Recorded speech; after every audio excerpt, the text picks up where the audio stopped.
I'll never forget the day I found out that my mountain had been stolen right out from under me.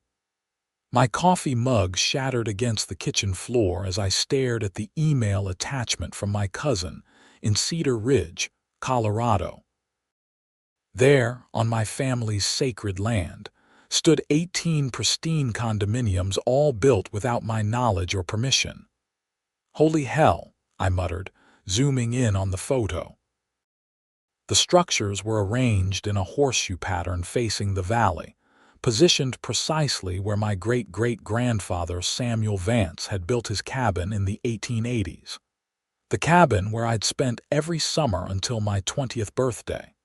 The land that legally belonged to me. My name is Simon Vance, and until that moment, I'd been living a relatively peaceful life as a structural engineer in Boston. I'd inherited the mountain property when my father passed away 5 years ago, but with work keeping me busy on the East Coast, I hadn't visited in nearly 7 years. I planned to retire there someday, not find it colonized by a housing development. I called my cousin immediately. "Travis, what the hell am I looking at?" I demanded when he answered. "Exactly what it looks like," Travis replied. "The Mountain Pines Homeowners Association built a whole damn condominium complex on your property. They've been selling units for the past 8 months. I tried calling you when they broke ground, but your number had changed. How is this even possible?" I felt my blood pressure skyrocketing. "I have the deed. The property taxes are paid. I own that land." "It's all Patricia Walton's doing," Travis said. "She's the HOA president, complete nightmare of a woman. She somehow convinced the county that the land was abandoned and got it rezoned. No one checked the records properly." "Patricia Walton," I repeated, committing the name to memory. "Well, she's about to meet the rightful owner of that mountain." I booked a flight to Colorado that night. Before leaving, I dug through my father's old files and found what I was looking for: the original deed to the property, dated 1889, transferring ownership to my great-great-grandfather. Along with it were all the subsequent transfers through the generations, ending with my father's will leaving it to me. When my plane touched down in Denver, I rented the biggest, most intimidating truck I could find, a midnight black Ford F-350, and drove the 3 hours to Cedar Ridge with a determination I hadn't felt in years. Cedar Ridge had changed since my last visit. The small mountain town had expanded considerably, with new businesses lining Main Street and several housing developments creeping up the surrounding hillsides. But it was still beautiful, nestled in a valley between towering peaks, with pine forest stretching as far as the eye could see.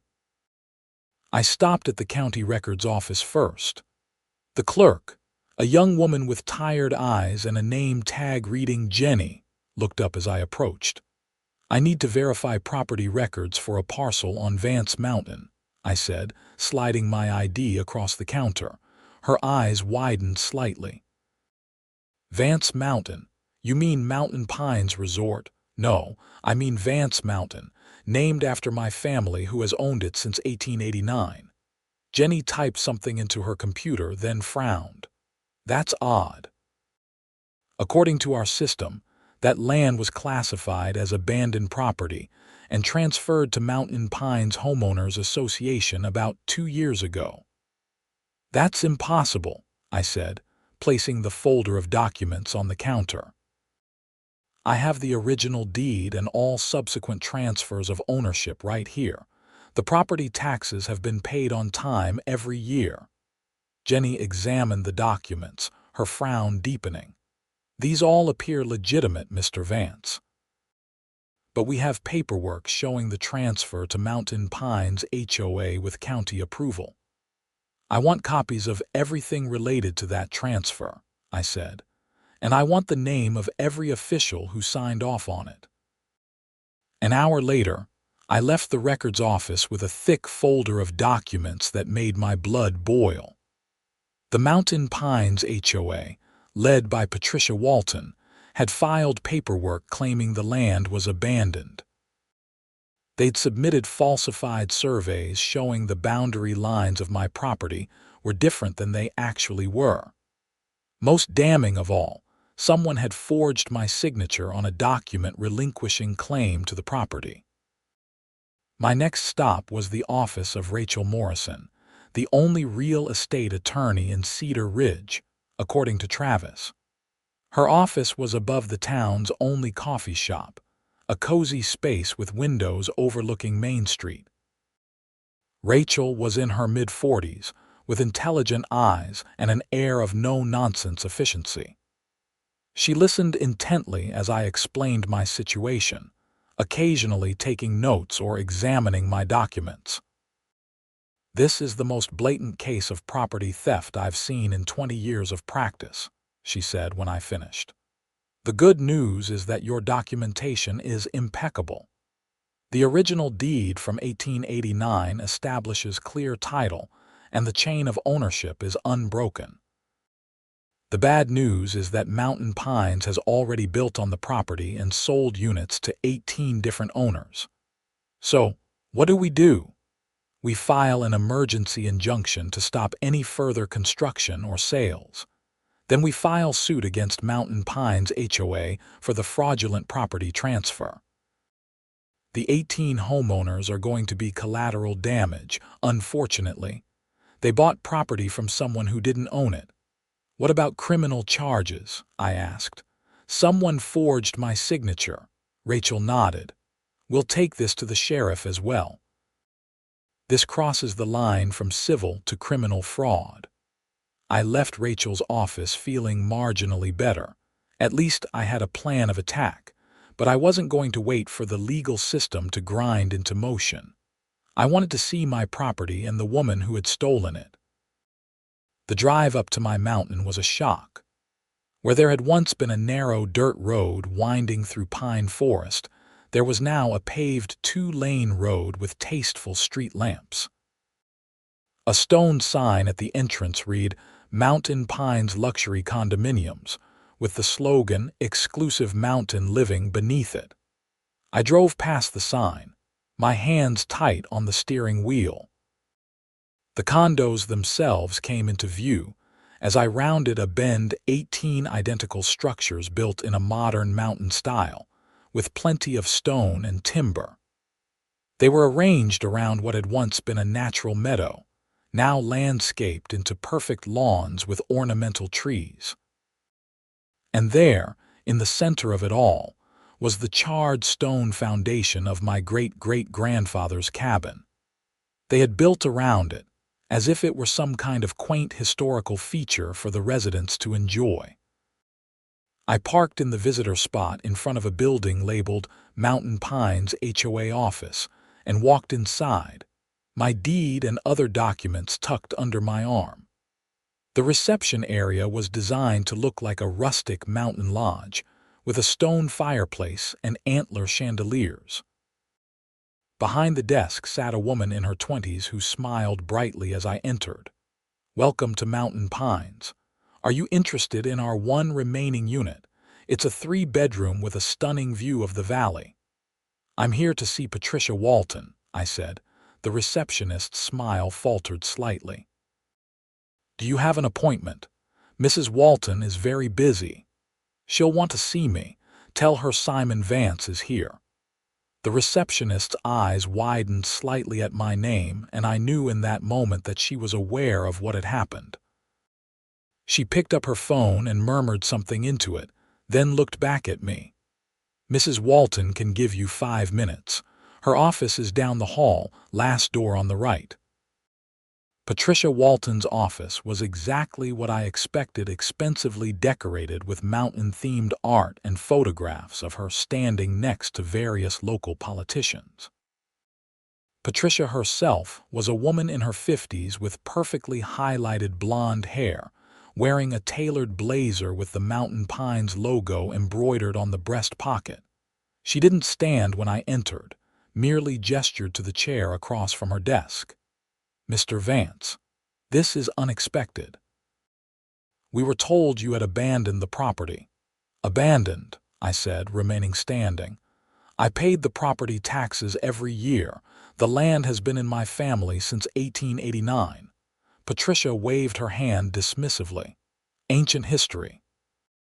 The county recognized that the land was not being used and could benefit the community through development. "We've created jobs and brought in significant tax revenue." I placed my folder on her desk and opened it to reveal the original deed. "This is not ancient history. This is current legal ownership. You built on land that doesn't belong to you and then sold it to unsuspecting buyers." For just a moment, I saw uncertainty flash across Patricia's face. Then she regained her composure. "Our legal team thoroughly vetted the property acquisition. If you had concerns, you should have raised them when we filed for rezoning." "You mean the rezoning that I was never notified about? The one where someone forged my signature on the documents?" Patricia stood up. "I think this conversation is over, Mr. Vance. If you have concerns, have your attorney contact our legal team." "Oh, I will," I said. "And I'll be contacting the sheriff about the forgery. But first, I thought you should know that I'm filing an emergency injunction this afternoon. By tomorrow, no one will be allowed to enter or leave these properties." That got her attention. "You can't do that. We have families living here." "Families living in homes built on stolen land," I corrected her. "You did this, Patricia, not me." As I turned to leave, she called after me. "We have powerful friends in this county, Mr. Vance. You won't win this." I looked back at her. "My family has been in Cedar Ridge for over 130 years. Let's see whose friends count for more." Outside the HOA office, I took a moment to collect myself. The audacity of what Patricia had done was still sinking in. As I stood there, a man approached me from one of the nearby condos. He was in his 60s, with the weathered look of someone who had spent a lifetime outdoors. "Couldn't help but overhear some of that," he said. "You're a Vance, from the original Vance family." "I am," I confirmed. "Simon Vance." "Frank Wilcox," he said, extending his hand. "I bought one of these units 6 months ago, retired here from Denver." "Are you saying there's a problem with the ownership?" I hesitated, not wanting to cause panic, but also feeling Frank deserved the truth. "I'm afraid so. This land has been in my family since 1889. I never sold it. The HOA fraudulently claimed it and developed it." Frank's face fell. "Jesus. I sank my life savings into this place." "I'm sorry," I said sincerely. "My attorney says the buyers were victims too. We'll be going after the HOA, not the individual homeowners." "That doesn't help much if we lose our homes," Frank pointed out. "I understand. Look, once this gets sorted out legally, maybe we can work something out with the homeowners. I never wanted to develop this property, but now that it's done." I trailed off, not wanting to make promises I couldn't keep. Frank nodded grimly. "Well, I appreciate the honesty. And between you and me, that Walton woman is a terror. Rules for everything. Fined me last month because my bird feeder was the wrong color." I left Frank and drove back to town, where I checked into the Cedar Ridge Inn, a historic hotel on Main Street. Rachel Morrison had already filed the emergency injunction, and we had an appointment with Sheriff Tom Griffith the next morning. That night, I could barely sleep. I kept thinking about the 18 families who had purchased homes in good faith, not knowing they were built on stolen land. And I thought about my father, who had loved that mountain more than anything, and how devastated he would have been to see what had happened to it. The next morning, Rachel and I sat across from Sheriff Griffith in his office at the Cedar Ridge Sheriff's Department. Griffith was a burly man with a salt and pepper mustache and a reputation for fairness. He studied the documents we'd provided, his expression growing increasingly serious. "This is pretty clear-cut forgery," he said, pointing to the document with my falsified signature. And the property records back up your claim of ownership, Mr. Vance. I'll open a criminal investigation immediately." "Thank you, Sheriff," I said. "Do you have any idea how long this might take?" Griffith leaned back in his chair. "Fraud cases can be complicated, especially with this many victims, but we'll move as quickly as we can. In the meantime, the judge granted your injunction. No more construction or sales at Mountain Pines until this is sorted out." As we left the sheriff's office, my phone rang. It was an unknown number, but I answered anyway. "Is this Simon Vance?" a woman's voice asked. "Yes, it is. This is Dana Reynolds. I'm a reporter with the Cedar Ridge Gazette. I heard about the situation with Mountain Pines condominiums. Would you be willing to talk to me about it?" I looked at Rachel, who nodded encouragingly. "Yes, I can talk. When would you like to meet? How about lunch?" "The Bluebird Cafe in an hour," I agreed and hung up. Rachel smiled. "Good. Public pressure might help move things along." The Bluebird Cafe was crowded when I arrived, but Dana had secured a booth in the back. She was younger than I expected, probably in her early 30s, with curly dark hair and sharp, observant eyes. "Thank you for meeting me, Mr. Vance," she said, shaking my hand. "This story has the whole town talking." "I can imagine," I said, sliding into the booth across from her. "It's not every day someone builds 18 condos on stolen land." Dana took out a recorder. "Do you mind if I record our conversation?" "Not at all." For the next hour, I told Dana everything: how my family had owned the land since 1889, how I'd been living in Boston but always paid the taxes and maintained legal ownership, how the Mountain Pines HOA had fraudulently claimed the property and forged my signature, and how 18 innocent families were now caught in the middle. "And what do you want to happen now?" Dana asked. "Do you want the condos demolished, the families evicted?" I sighed. "Honestly, I don't know. I never wanted the land developed in the first place. It was supposed to stay wild, the way my ancestors intended. But now that the damage is done, I'm not sure what the right solution is. The homeowners are victims too." Dana nodded, jotting something in her notebook. "One last question. Do you think Patricia Walton acted alone or were others involved?" I considered this. "I don't know for sure, but the paperwork went through county channels. Someone at the county had to have helped push it through without proper verification." After lunch, I walked back to my hotel, feeling both drained and motivated. As I passed the courthouse, I noticed a crowd gathering outside. At the center stood Patricia Walton, speaking to a group of reporters. I moved closer to listen. "This is nothing but a shakedown," Patricia was saying. "The Vance family abandoned that property decades ago.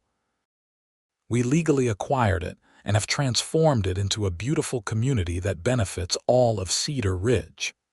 Now this man shows up out of nowhere, waving around an ancient deed, trying to extort money from hardworking families." My blood boiled at her lies, but before I could approach, someone touched my arm. It was Frank Wilcox, the homeowner I'd met the day before. "Don't," he said quietly. "She's just trying to provoke you. Come with me instead." Frank led me across the street to a coffee shop where several people were seated around a large table. They looked up as we approached.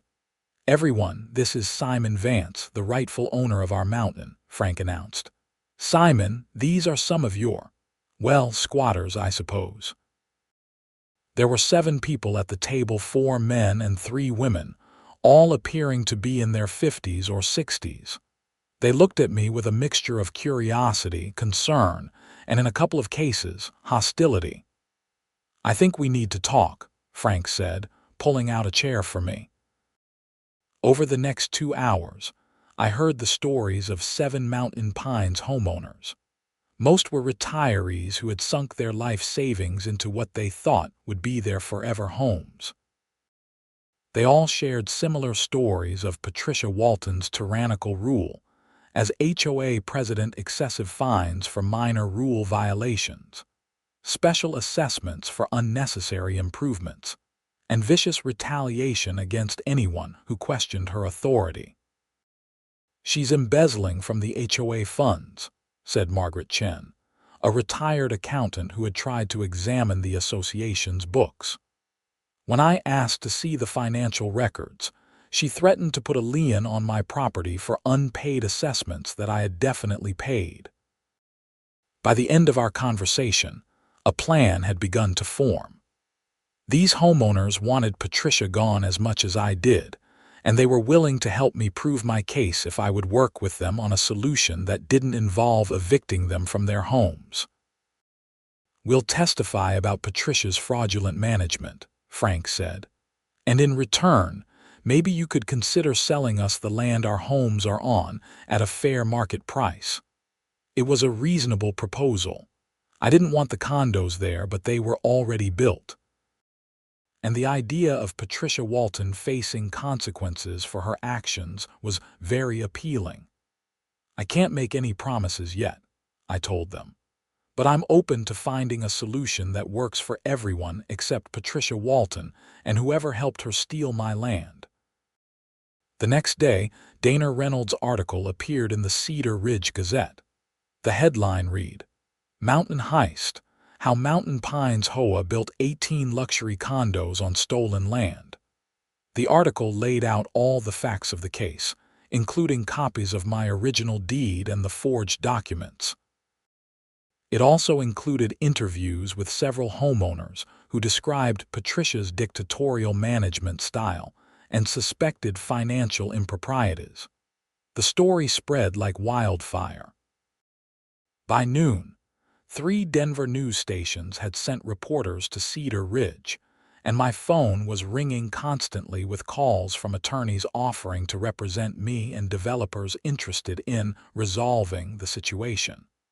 I ignored most of the calls, focusing instead on a meeting with Sheriff Griffith. He had news. "We've traced the forgery," he said, spreading papers across his desk. "The document with your signature was notarized by Brenda Miller, who works in the county clerk's office." When we questioned her, she admitted that Patricia Walton paid her $50,000 to falsify the documents and push them through the system without proper verification. "So Patricia wasn't working alone," I said. "No, and it gets worse. We've obtained a search warrant for the Mountain Pines HOA financial records based on complaints from homeowners. Preliminary findings suggest Patricia has embezzled over $300,000 from the HOA accounts over the past 18 months. What happens now?" Sheriff Griffith leaned forward. "We're preparing to arrest Patricia Walton for fraud, forgery, and embezzlement. Brenda Miller is cooperating in exchange for reduced charges. But here's where it gets complicated for you, Mr. Vance. Once Patricia is arrested, what happens to those 18 families living on your land?" It was the question I'd been wrestling with for days. "I'm working on a solution," I told him. "Something that acknowledges my ownership without punishing innocent homeowners." That evening, I met with Rachel Morrison to discuss legal options. She had been researching precedents for similar situations, though there weren't many cases of someone building an entire condominium complex on stolen land. "The court will likely recognize your ownership," Rachel said. "But they'll be reluctant to order the demolition of 18 homes with innocent owners. The most probable outcome is that you'll be awarded significant damages from the HOA and possibly the county for their negligence, and some arrangement will be made for the homeowners." "What kind of arrangement?" "You could sell them the land their homes sit on, or lease it to them long-term, or you could become the new owner of the HOA and set reasonable terms." I thought about it. I never wanted to be involved in property management. But I also don't want to punish people who were deceived by Patricia. Our discussion was interrupted by a commotion outside. Looking out the window of Rachel's office, we saw Sheriff Griffith leading Patricia Walton in handcuffs to a patrol car.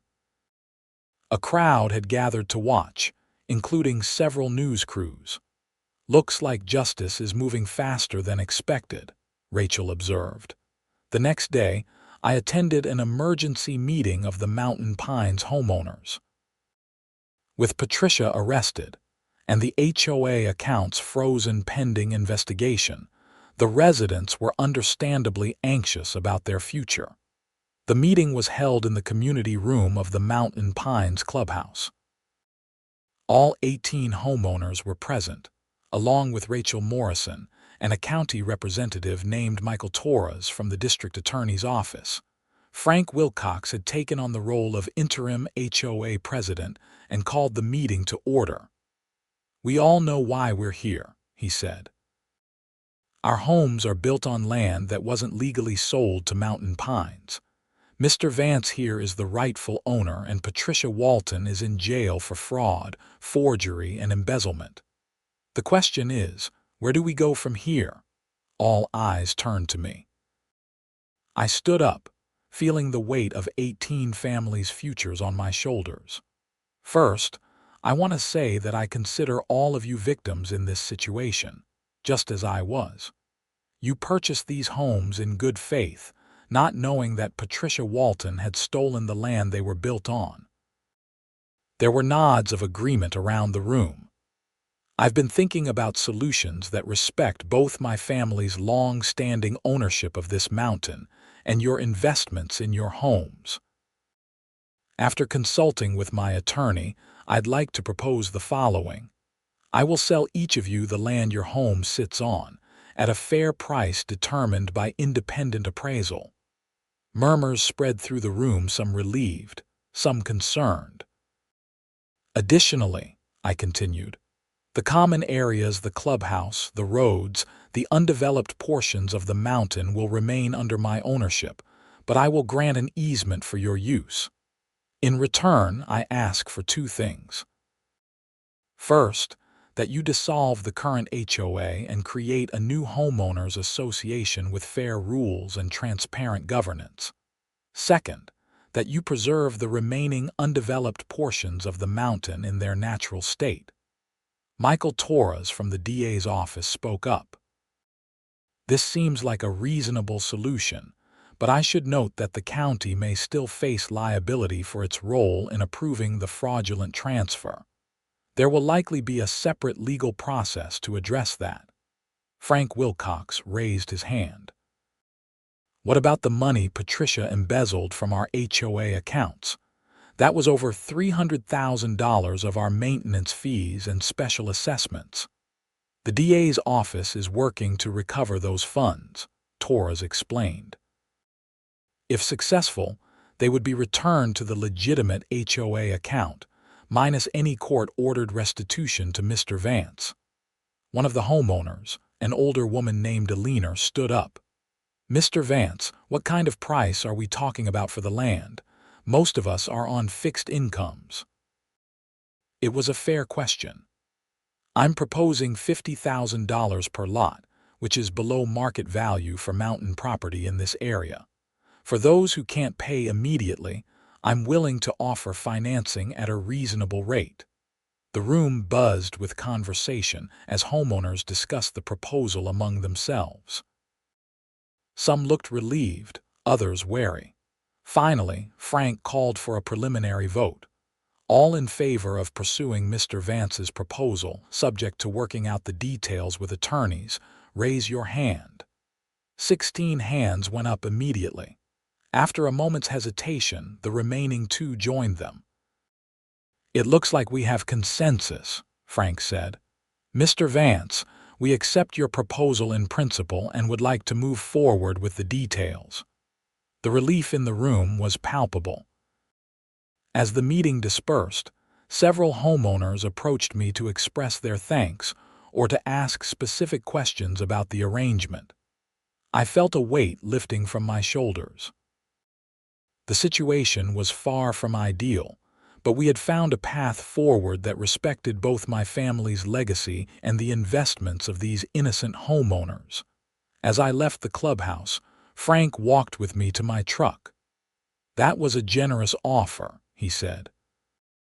"You could have demanded much more, or even forced us all out." I looked up at the mountain rising behind the condos, the pine forest stretching toward the sky. This land was never about money for my family. My great-great-grandfather came here for the beauty and the solitude. "Those values matter more than maximizing profit." Frank nodded. "Well, I think we'll be better neighbors than Patricia Walton would have been." Over the next few weeks, the legal process moved forward with surprising speed. Patricia Walton remained in jail, unable to meet the $500,000 bail set by the judge. Brenda Miller, the county clerk who had facilitated the fraud, pleaded guilty to lesser charges in exchange for her testimony against Patricia and 2 county commissioners, who had allegedly been bribed to approve the rezoning without proper scrutiny. My attorney worked with the homeowners to draft new deeds for each property, transferring ownership of the land beneath each condo from me to the respective owners. We also created a new governing document for the community that would replace the draconian HOA rules Patricia had established. The new agreement emphasized minimal interference in homeowners' personal choices, while ensuring the preservation of the natural environment.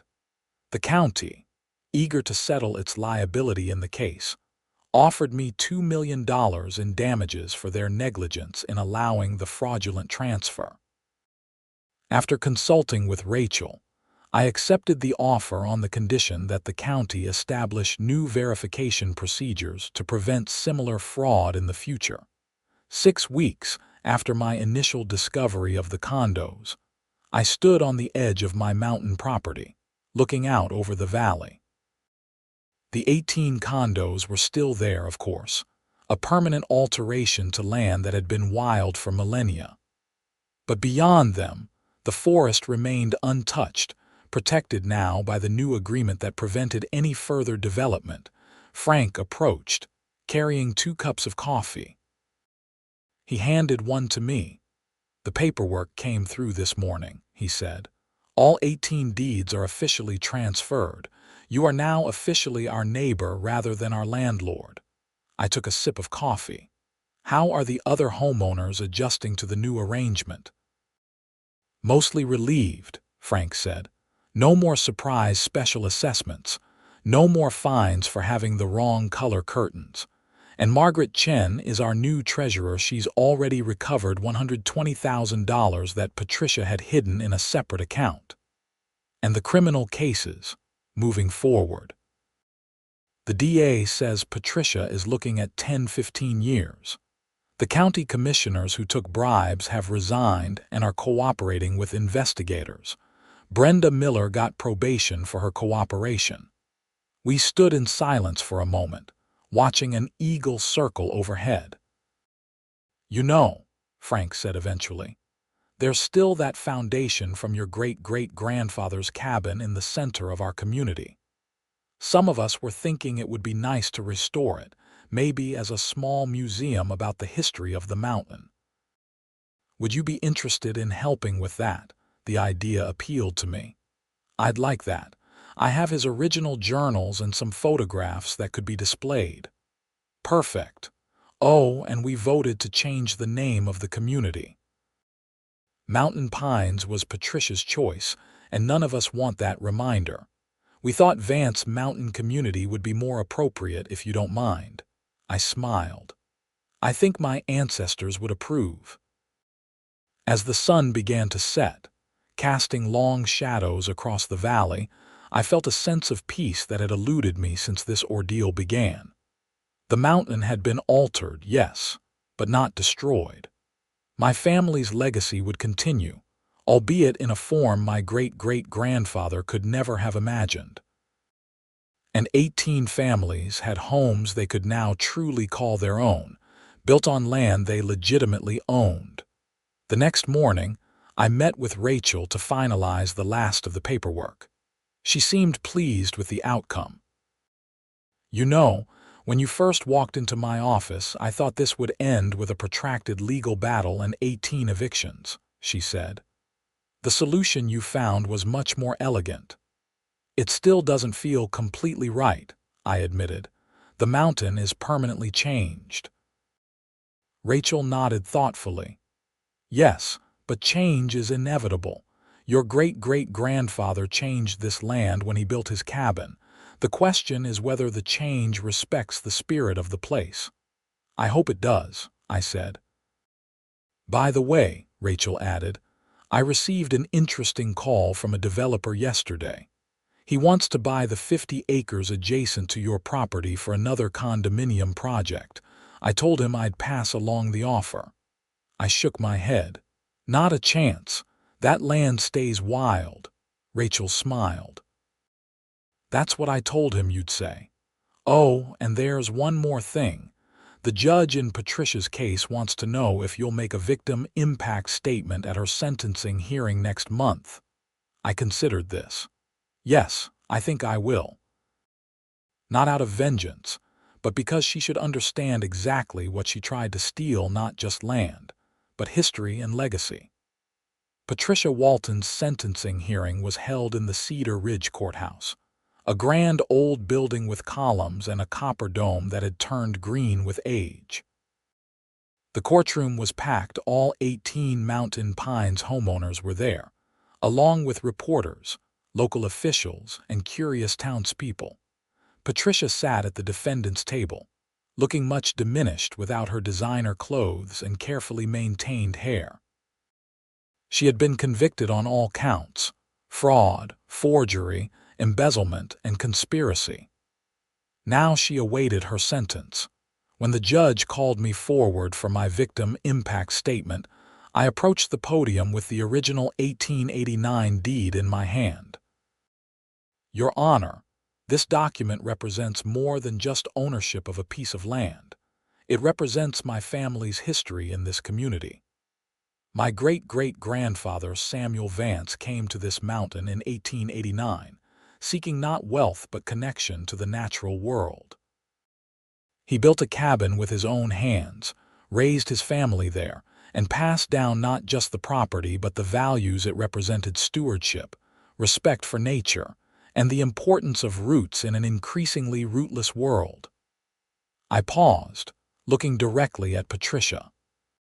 When Patricia Walton orchestrated the theft of my land, she wasn't just stealing property. She was attempting to erase history. She saw a mountain and thought only of the profit it could generate, not the legacy it embodied.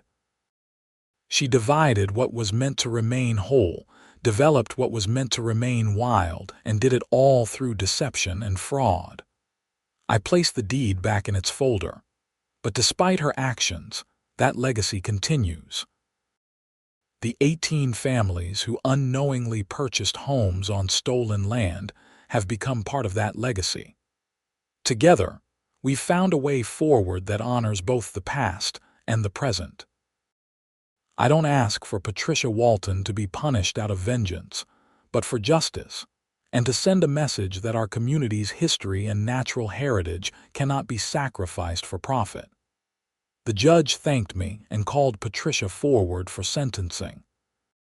She stood stiffly, showing no emotion as the judge delivered her sentence: 12 years in state prison, restitution of all embezzled funds, and a fine of $500,000. As Patricia was led away in handcuffs, I felt no joy, only a sense that a chapter was closing. Outside the courthouse, the Mountain Pines homeowners, now the Vance Mountain Community residents, gathered around me. That was well said, Frank told me. Honored both the past and the present. Thank you, I replied. I meant it about all of you being part of the mountain's legacy now. You're its caretakers as much as I am. Margaret Chen approached with a large blueprint. We've finished the plans for the cabin restoration. Would you like to see? As the group huddled around the blueprints, discussing the details of recreating my great-great-grandfather's cabin on its original foundation, I felt something shift within me. The anger and sense of violation that had driven me since discovering the condos began to recede, replaced by something unexpected, a sense of community. That evening, I sat on the porch of my hotel room, looking up at the mountain that had been in my family for generations. The lights of the condos twinkled on its slope, no longer an intrusion, but simply a new chapter in the mountain story. My phone rang. It was my boss in Boston, wondering when I was coming back. I had been taking a leave of absence to deal with the property issue, as I'd vaguely described it to him. Actually, I said, making a decision in that moment, I'm not coming back. I'm resigning. It's time I came home to Colorado. There was surprise on the other end, then understanding. After we hung up, I called a real estate agent in Cedar Ridge and asked her to find me a small house in town. Not on the mountain, that wasn't right, but nearby, where I could see it every day and be part of its future. 3 months later, I sat on the porch of my new home in Cedar Ridge, a modest craftsman house within view of the mountain. The autumn colors were at their peak, painting the slopes in gold and crimson. On the coffee table beside me lay the final documents from my attorney, all legal matters resolved, all agreements signed, all deeds transferred. The restoration of my great-great-grandfather's cabin was nearly complete. Using old photographs and his detailed journals, the Vance mountain community had rebuilt it exactly as it had been, right down to the hand-hewn pine beams and stone fireplace. It would serve as both a museum and a gathering place for community events. Frank and his wife were coming over for dinner that evening. So was Rachel Morrison, who had become a friend as well as my attorney. We were celebrating the official unveiling of the cabin, scheduled for the following weekend. As I watched the sun setting behind my mountain, I thought about the strange journey that had brought me here. What had begun as a theft, 18 condos built on stolen land, had transformed into something unexpected. A new community, a restored legacy, and my own return to the place my family had called home for generations. The 1889 deed that had started it all now hung framed on my wall, not just as proof of ownership, but as a reminder that sometimes justice takes unexpected forms. I had come to Cedar Ridge intent on eviction and retribution, but had found instead a way to honor the past while embracing the future. And in the end, that seemed like a far better legacy than an empty mountain.